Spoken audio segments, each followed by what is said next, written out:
Hajjat Namyalo yabwambere izo byabari omujenyi mukuru aha mukoro gwo kuzaguza ekiro ky'emyeto omu district ya Bushenyi.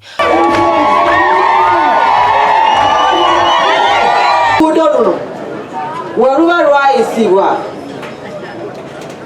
mu mbalirira y'eggwanga sente ezo ani yazibba kitegeeza waliwo omubbi eyabba sente z'oluguudo lwammwe katulina okuvaayo ng'abantu ab'e Bushenyi ne tulwanirira oluguudo lwaffe okukakasa nti lukolebwa.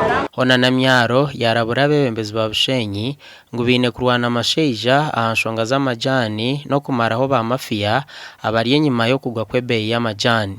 We petition government tujikake government okubeera nti nno eyingira mu nsonga y'amajani kubanga yemu ku main cash crops ze tulina mu Uganda. Kofi yakyali wagguluko bamuyingiddemu bamutereza naye amajani ganywebwa mu nsi zonna basobola okutambulako mu njulira.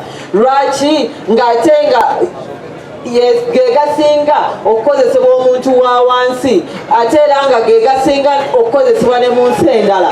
Lwaki go tegafuna polisi eyago egobererwa omuwendo ne gubeera nga guli wansi buli kaseera? Lwaki go tegwambukako? Naye tulina ebbaluwa gitwawandiise okuva mu kanso y'e Bushenyi tugenda kutukuweereza okulaba nti abalimi b'amajani first of all babakwatirako abaprocessing emisoro subsidy even formulation of the new tea policy. Omishenjero kazahawa Bushenyi district Anet Katsime Mugisha akwatanise n'eminyeto nabo basima government okwijuka eminyeto omunteekateeka zaayo. Ab'e Bushenyi twakafuna 1.3 billion era nga ziri mu bavubuka bakola ebintu ebyenjawulo emyoga welese creation ate bwakituuse ku parish development model netujaganya mutwebalize nnyo. We need to empower these youth and it's only through skilling that we can empower them.